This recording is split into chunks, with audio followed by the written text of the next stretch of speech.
Follow the conversation. This is Afternoon on the Dove. Well, good afternoon, and welcome to Afternoons on the Dove. I am Perry Atkinson, your host. Paulina's in the studio with me today, and today is a very special day. I'm really interested in this topic, and we have a very special guest on Skype with us. So those of you who are watching by television, you'll be able to see Dr. Abramson, and those listening on radio, enjoy the conversation. Coming up a little bit, we will open up the phone lines and give you a chance to join the conversation, so you may want to jot the phone number down. It's 776-5368. Dr. John Abramson has worked as a family doctor in Appalachia with the National Health Service Corps for over 20 years in Hamilton, Massachusetts.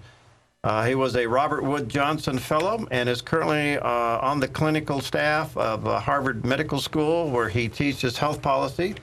He served for over 7 years as chairman of the Department of Family Practice at Leahy Clinic, and he was twice voted as best doctor in his area and 3 times selected as one of the, among several, as the best family physician in Massachusetts.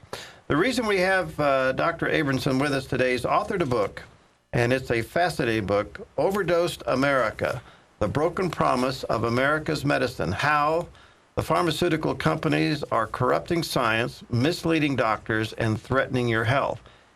This is such a powerful resource for you to have and to read, and not to mention the fact that it has literally changed his life in writing this book. So, Dr. Abramson, what a joy and an honor, sir, to have you with us today. And as I told you before we went on the air, this subject has been very interesting to me, but it has changed your life. You have left your practice to answer the questions that you produced in your own book. Is that correct? That's correct. First of all, Perry and Paulina, thank you for having me. It's a pleasure to be with you. And yes, this has changed my life and the direction of my career dramatically. I was a family doc in Hamilton, Massachusetts. After I was in the public health service, I was a family doc in Hamilton, Massachusetts for 20 years and was teaching Harvard medical students in a course called Healing and Spirituality, and was teaching medical students about the difference between science on the one hand, which is necessary to practice good medicine, and being with another human being in a position of service, on the other hand, which is also necessary to being a good doctor. And was well along the way into writing a book about that subject for medical students when I came upon information that was in the depths of the FDA's website that showed that much of what we doctors believe to be true, articles that are published in the most respected medical journals in the United States and in the world, were actually not publishing the truth and were misinforming us. And I had been trained as a researcher many years ago as a Robert Wood Johnson Fellow, and when I saw this data and realized how much we were being misled, I realized that I had to tell this story, that this is a much more important story. And the magnitude of the story, it's hard to believe. That one of the drugs I was looking at was Vioxx, an arthritis drug that was taken off the market in 2004. And it turns out that about 40,000 Americans died from taking Vioxx, an arthritis drug that's no more effective than Aleve or Motrin over the counter, and was purported to be safer because it's gentler on the stomach. And about 40,000 Americans died from heart attacks and strokes. And this is the consequence of the takeover of medical knowledge by the commercial interests instead of the physicians and the universities and the institutions in our society that we assume are overseeing the integrity of the scientific evidence that doctors are relying upon, but they can't do it anymore. Wow. So it's your basic hypothesis that we are over-medicated, and in particular, we're over-medicated with things that, A, don't work or are not necessary. Is that correct? That's correct, but it's worse than that, because it's not just that we're over-medicated. Let's look at heart disease prevention, for example. All right. Yes, more people are taking statin drugs than need to take statin drugs to lower their cholesterol, because there's not evidence that many of the people who are taking statin drugs are going to benefit from those drugs. But that's not the real harm, Perry. The real harm is that people are being misled into forgetting that if they really want to prevent heart disease, it's not what your blood numbers say. It's not what medicines you're taking. It's how fit you are, the quality of your diet, whether you smoke or not, and whether you drink too much or not. And those four factors account for about 80% of the risk of heart disease, yet it gets drowned out by all the cholesterol stuff because that's where the money is to be made. Wow.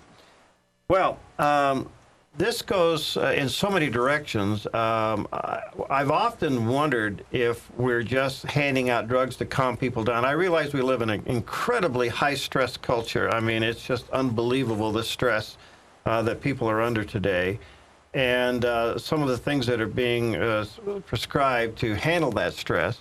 And then bring that on down into with kids. This is the one that's really got me concerned, because I've been reading quite a lot lately about how kids are just, it's seemingly to me as a layperson, they're just arbitrarily diagnosed as being ADHD and having that attention deficit disorder. And so they just give them this pill to calm it down. And somehow that now becomes the catch-all categorization of any kind of problem that a young person would have. And so we just medicate them.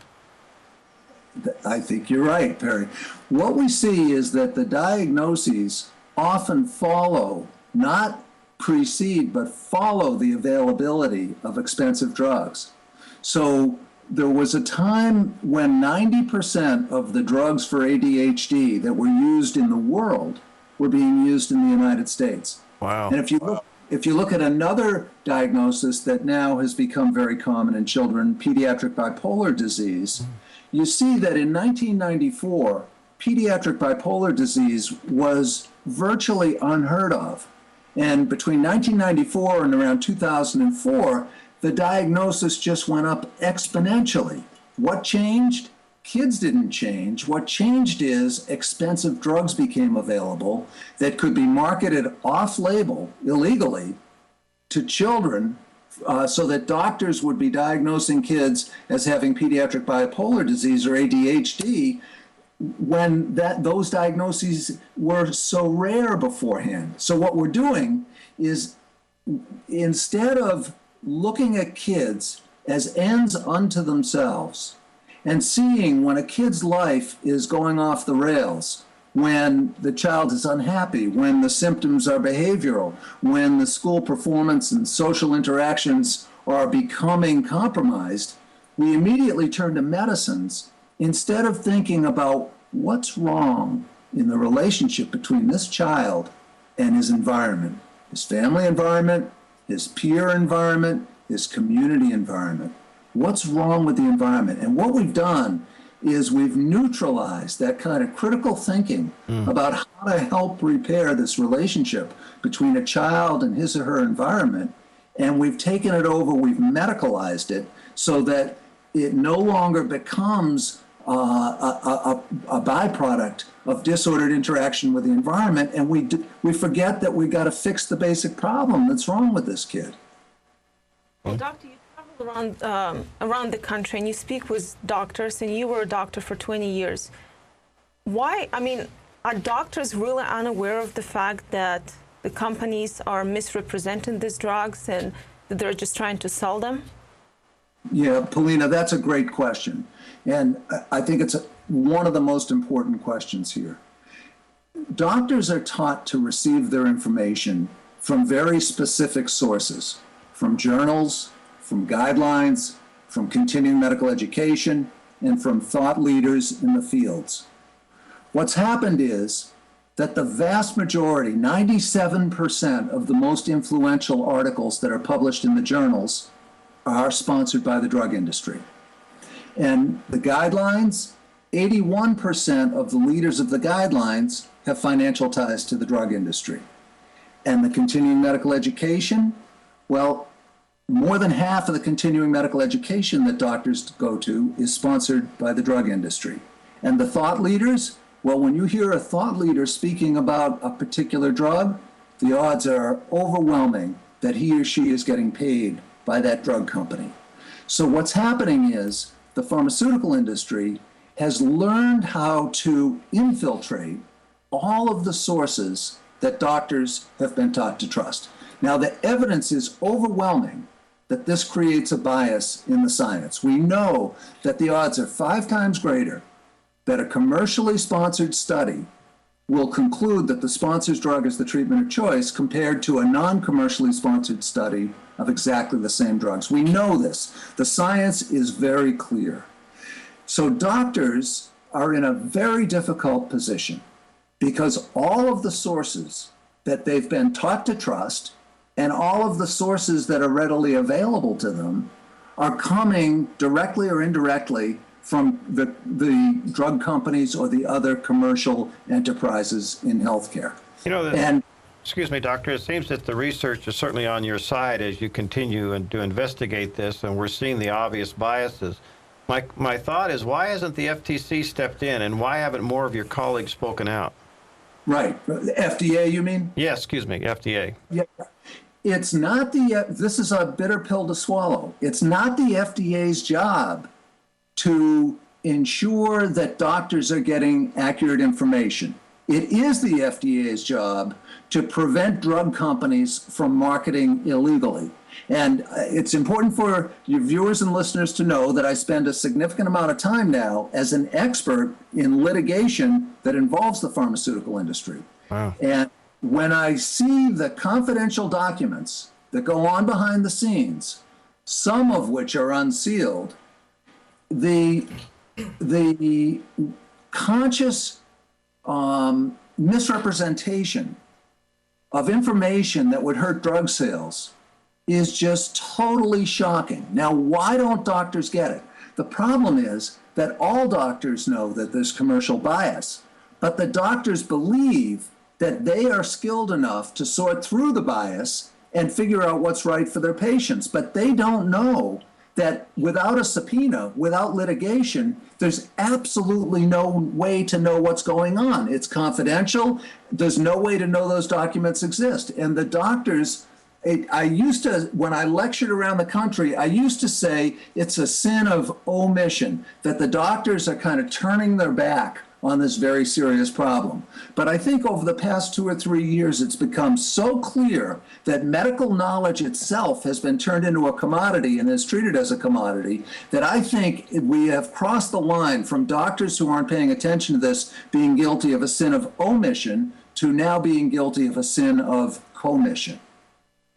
So how do we become more responsible health consumers? Because every day you look at the news and you see all these medical breakthroughs. So how are we supposed to react to those news? Right, Polina. First of all, I want to put it in perspective. In the United States, we spend twice as much per person as the average of the other industrialized countries. And with all these breakthroughs and expensive technologies, Americans have the worst health amongst all the industrialized countries. We live an average of 3 years less in good health than the citizens of the other industrialized countries. So we're paying twice as much and we're having the worst health. Now, the first thing that consumers need to do, and folks, please listen to this well, don't be seduced by the promise of good health from companies and institutions that are trying to sell you something. The truth is that most of good health, 70% of our health, has to do with how we live our lives. And all the ads that you see on TV, which are only allowed in the United States and New Zealand, no other country allows them. All the ads you see on TV and in the magazines and on the radio are designed to convince you that you need expensive products in order to stay healthy. Their job, the fiduciary responsibility of the healthcare industry, is not to help you become healthier or your children or your parents become healthier. The fiduciary obligation of the healthcare industry is to make as much money as they can for their shareholders. That's their job, and they do it well. And we consumers have to understand that the values are very different that we share and that we hold for our children and our spouses and our friends and our loved ones. They're a very different set of values than the healthcare industry has. We must understand that this is serious. This is not just a passing conversation. This is serious business. And therefore, we've got to understand that the best way to good health for most people, most of the time, is by living a healthy lifestyle. And that means exercising virtually every day, eating a healthy Mediterranean-style diet, not smoking, and if you drink, drink in moderation. All right, Dr. Abramson, let me interrupt you here. We'll take a quick break. We'll come back. And when we do come back, we'll be opening up the phone lines and giving you a chance to join the conversation. Jot the phone number down at 776-5368. Dr. Abramson's with us today. He's authored the book, Overdosed America. And as you can tell, it's a pretty sensitive topic. Maybe you have some questions. Join us at 776-5368. We'll be right back. Follow the conversation. This is Afternoon on the Dove. Chasing Utopia, a unique look at postmodern culture and man's attempt to treat the human condition. I would gamble as long as I could. They just can't cope. They can't face tomorrow. They can't face yesterday. I'm working for money. We all work for money. I think it's destructive, especially to young girls who are searching for their self-value. Almost a discrimination against becoming older. Chasing Utopia, 7:30 tomorrow on the Dove TV. Hi, I'm Tim the Timinator with Four Seasons Nursery, and I want to show you the new Bountiful Blue Blueberry. This exciting new blueberry is evergreen, so it's not going to lose its leaves like most of the other blueberries will. And as a benefit, it's going to give you a lot of beautiful, wonderfully tasting blueberries. Plant your blueberries in the shade, and remember, they like an acid soil, so be sure to use some of the Gardner and Bloom acid planting mix. Enjoy your blueberries. Four Seasons Nursery, half a mile north of Vilas Road on Crater Lake Avenue. He's no more than an arm's length away from every person. Why Jesus? Why not Hinduism? Why Jesus? I've seen my God working in my life. Power's in your hands. Find out what you really believe. Your heart's going to tell you what you really believe. Hope City TV, 7 o'clock tonight on the Dove TV.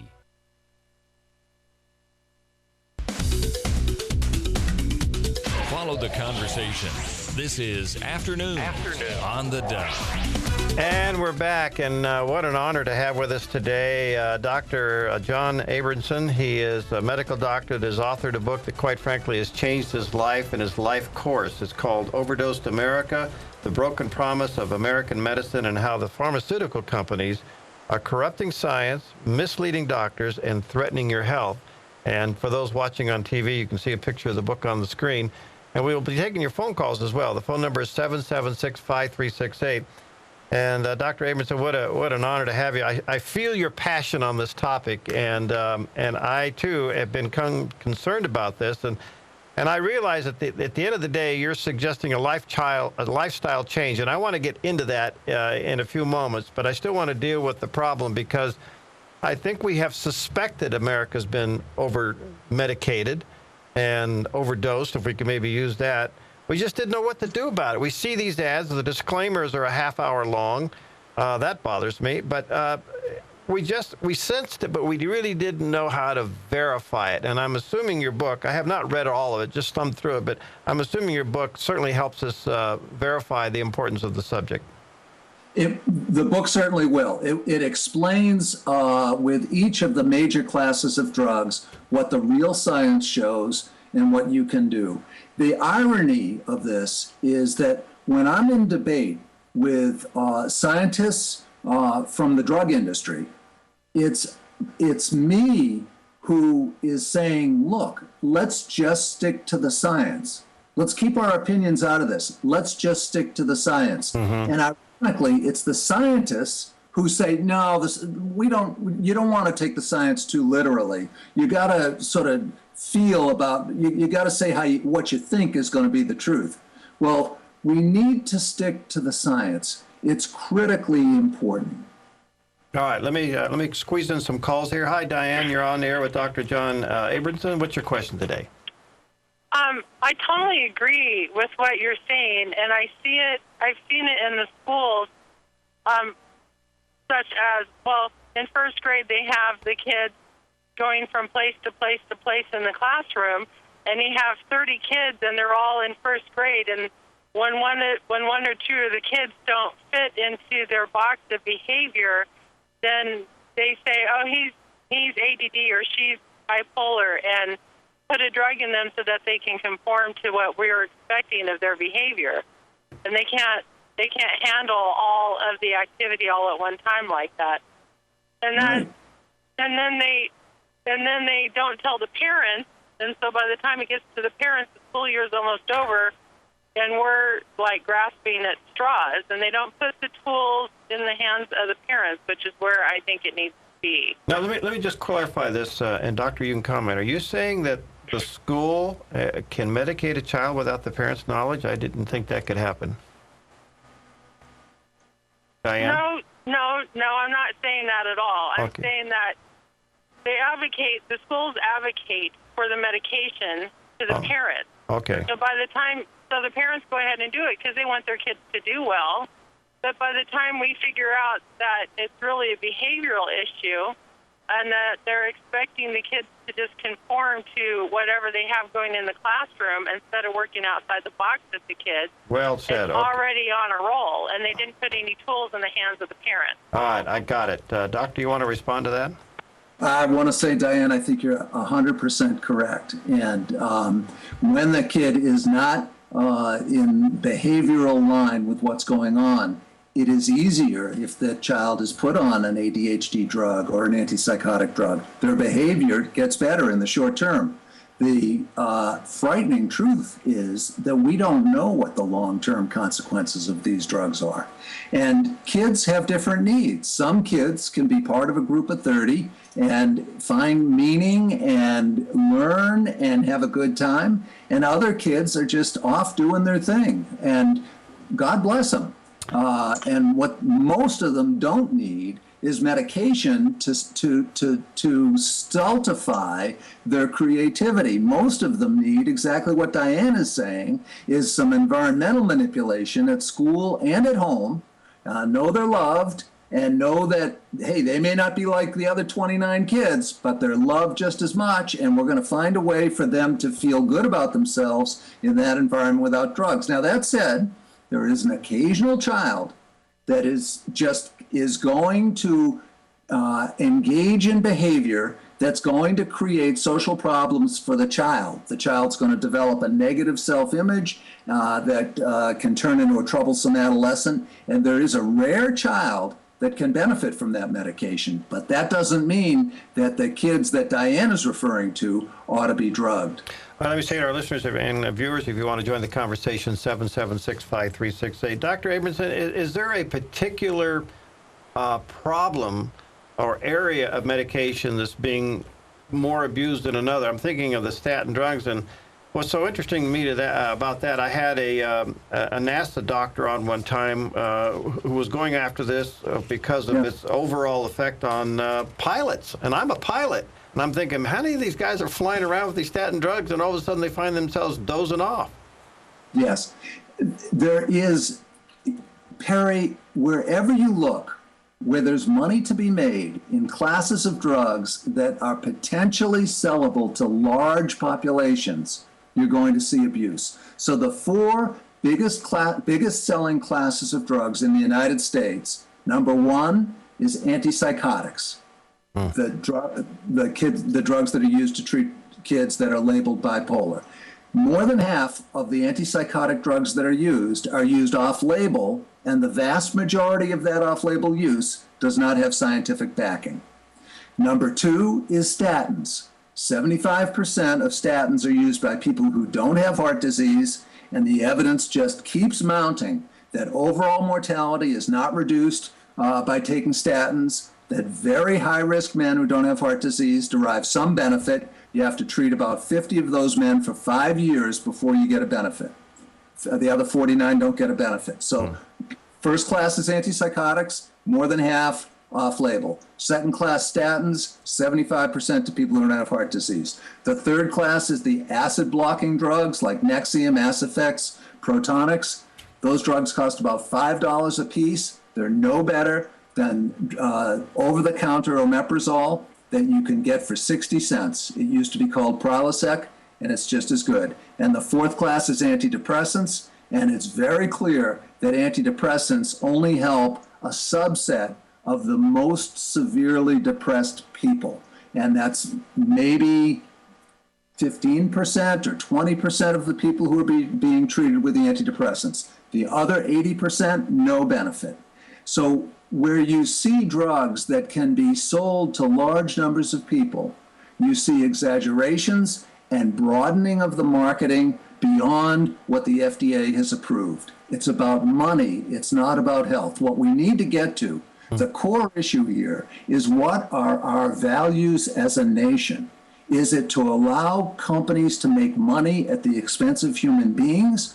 Or is it to make sure that human beings, each human being, is treated as an end unto himself or herself? And then services can be provided to those people, being treated as sacred ends unto themselves. And yes, the market's a good way to distribute goods. But we've gone way over towards our values being that corporations can make money even at the expense of our well-being and our children's well-being. And we've got to turn this around. Lena. Doctor, I want to ask you about a particular drug that you talk about in your book. And I don't know if you've been to Oregon, but when I came to Oregon, I found out that there are allergies, and everyone here suffers from allergies. And the most common drug that you hear about is Claritin. So you talk about it in your book, but I wanted to ask you, is it really the solution to all the problems? I mean, what are the options other than that? Well, the first thing, allergies can be a real problem, and they're common. So that's how they become such a big deal in medical advertising. Now, the story that I tell about Claritin in the book is an interesting story, and it's not atypical. The market for, there were plenty of antihistamines, anti-allergy pills available prior to Claritin. The only way Claritin was going to push its way to getting a significant market share was to claim that it wasn't sedating, that it didn't make you tired, because all the drugs that were on the market, effective as they were, had a side effect of making you tired. So Claritin had to come onto the market. The makers knew they had to bring it onto the market as non-sedating. Well, it turns out that 10 milligrams, which is the dose that's marketed, isn't a very effective dose. There was suggestions that the dose be increased to 40 milligrams if they wanted to get to a really effective dose. The problem was that at 40 milligrams, it might have been sedating.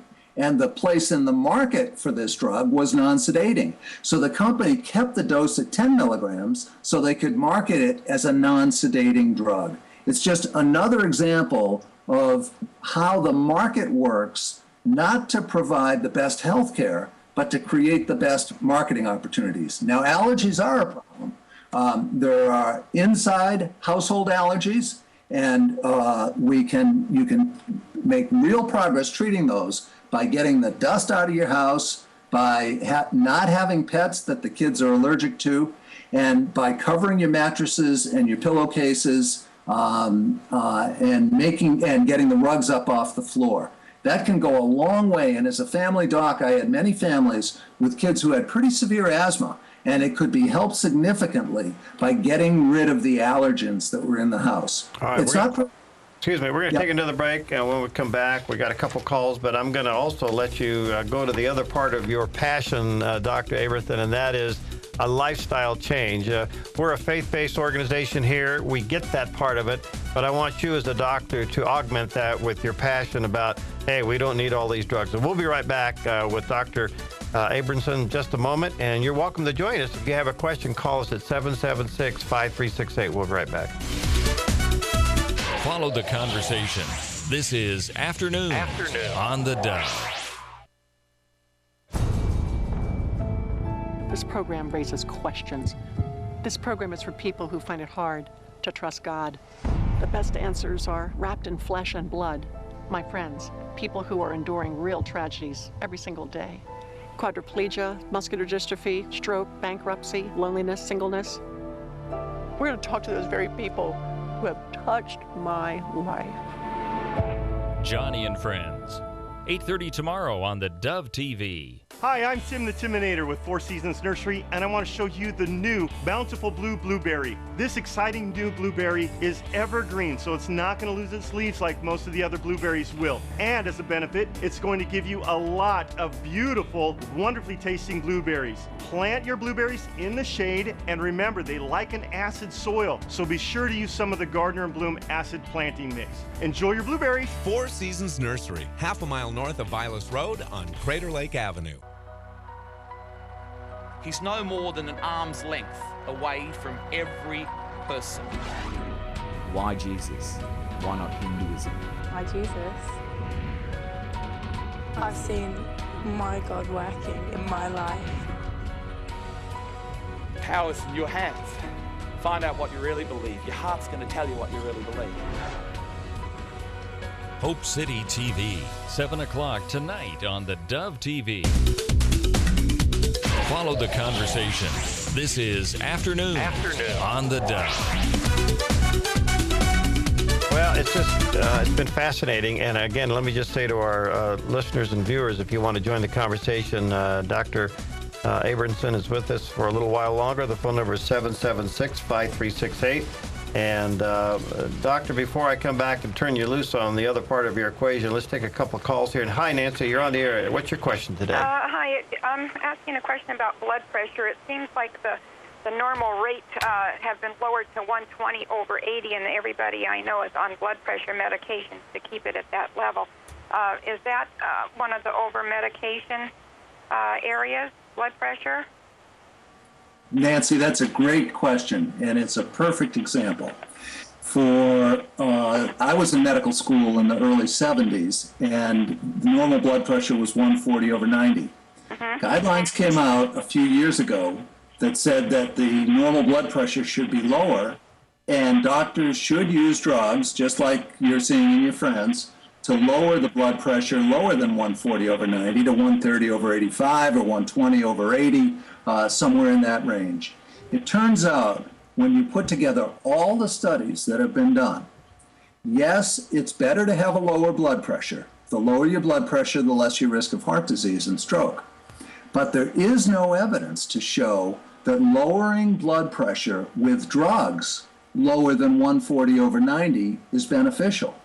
So people are getting over-medicated, and there was a tremendous commercial influence on those guidelines that your doctors and your friends' doctors almost have to follow. There was a tremendous commercial influence to get those numbers lowered when there wasn't even evidence that using more drugs to lower the pressure further was going to be beneficial. Okay. All right, thank you. Thank you, Nancy. You know, Doctor, that let me just make a little admission. A couple of years ago, highly stressed, had to do the blood pressure medicine thing. I didn't like it. As a pilot, it really bothered me. So I changed my lifestyle. I started exercising more. I changed my diet, and I'm totally off of it. So I'm sure, I'm sure it can be done, right? It can be done, but it is very hard, Perry, which is where I hope we're going in the conversation. Because it's one thing to say, change your lifestyle, and it's another thing to fundamentally change the way you live. It's very hard to do, and to in a sustained way. And I think we ought to talk about that challenge. Go ahead. Well, as a physician, I spent a lot of time trying to help people to understand that they would be healthier, that their goal in coming to me was to maintain their health, and that they would be healthier if they did exactly what you would do, what you did to get off the blood pressure medicines. And what I found as a physician is very few people could make that change easily, 5 to 10%. Because if they could make the change easily, they didn't need me to tell them that it was in their interest to make the change. But that first visit to say, look, your blood pressure's a little bit up, your weight is a little bit high, you're feeling stressed, you're having headaches, whatever the symptom was, you're not sleeping well, mild depression, whatever the symptom was, to say, look, you're going to have to make changes in your lifestyle, and then your body will be able to heal. The revisit that I had with those folks was not really to see if they had changed. It was to understand the problems and the impediments that they had that prevented them from changing. It's that revisit where the work really starts. Because just knowing that change is going to be in their interest, that's not the challenge. The challenge is to have people try, to have people realize that it's hard work, that they didn't succeed, and then to roll up your sleeves and figure out how to make that extra time, how to get that extra energy, how to get the support from your family or help you bring your family into the activity. That's where the change is really made. And it's got to be made at that deeper level of how you live your life. Paulina? I want to go back to drugs. when you go to Walmart, Target, whatever store you go to get your medicine, and you look at the shelves, and you often see an expensive drug and then the equivalent next to it. And I always struggle to decide whether it's okay to use the cheaper ones. Mm-hmm. Yes, is the short answer. Yes, it is okay. It is okay, and it's okay if your doctor thinks you need a prescription, and that prescription either gets written by your doctor as a generic, or in many states the pharmacist has to switch a brand name for a generic.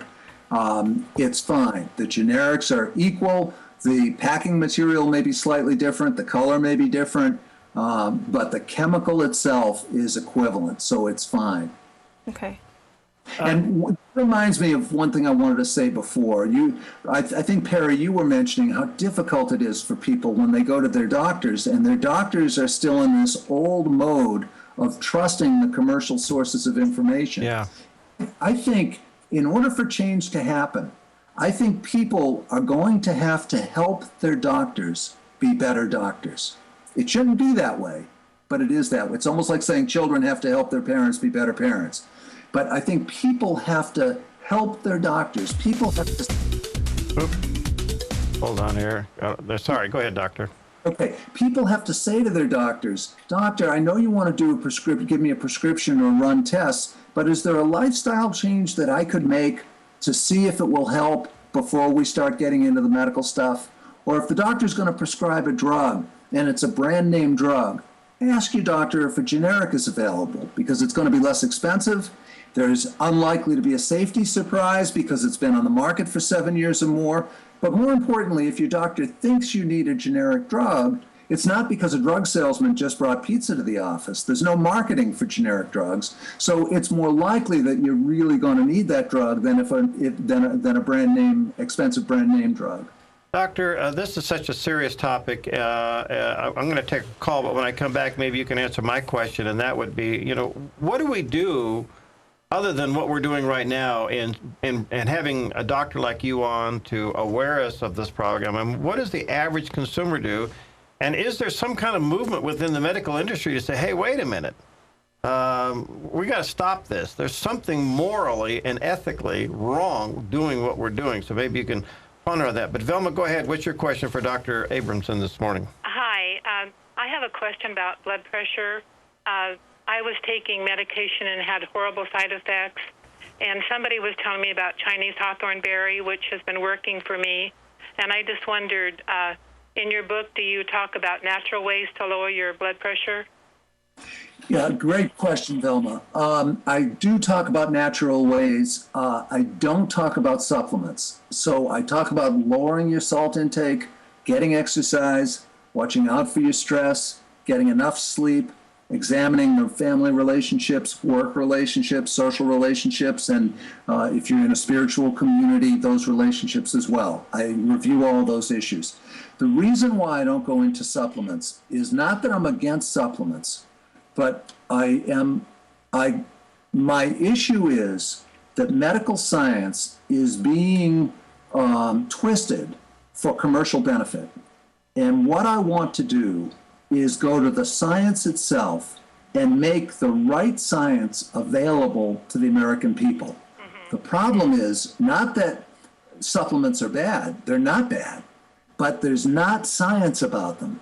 So it's just that I haven't addressed them because my issue is to have medical science perform in the interest of the public. And on the herbal supplements, you can't get that science. So it's a different kind of issue. So I apologize. I would say if your blood pressure is lower, what you see is what you got.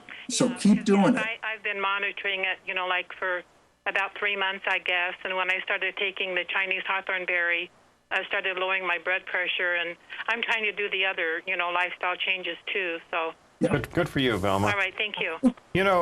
Doctor, let me just say that you're also, I think there's an incredible integrity issue here by what you're doing, which is wonderful. Because if you were against something and for something else, then now you're in salesman mode. You're not that. You're trying to be a genuine, authentic alarmist to the problem. It's true. Yeah. It's true, but I just want to stress to the caller who just called that sometimes you can't monitor whether you're helping your condition or not. But with blood pressure, you can monitor it. So with the herbal supplement that she's taking, if her blood pressure is controlled, that's great. End of story. Keep doing what you're doing. All right, let's go back to the question I had earlier, and that is, all right, I think you have validated something that we've all felt. And how do we fight this? I mean, if that industry is that big and that powerful and is waving around that much money, at what point are we going to put integrity back into the medical community and stop it?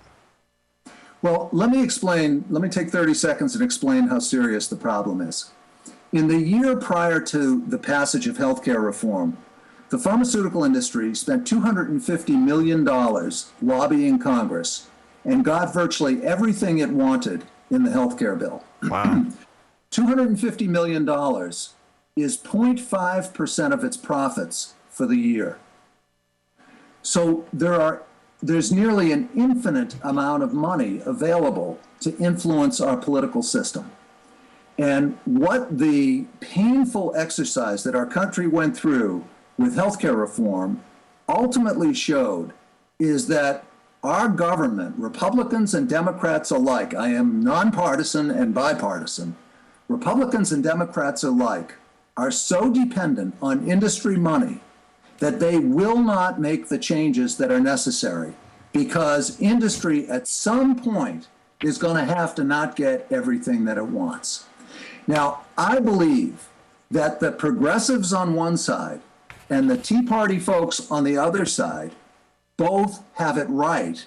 And unfortunately, they don't understand that they're mostly saying the same thing, that the values in America are that our national treasure ought to be focused on making the best life possible for the most Americans. And we've got a political system that is now addicted to corporate money.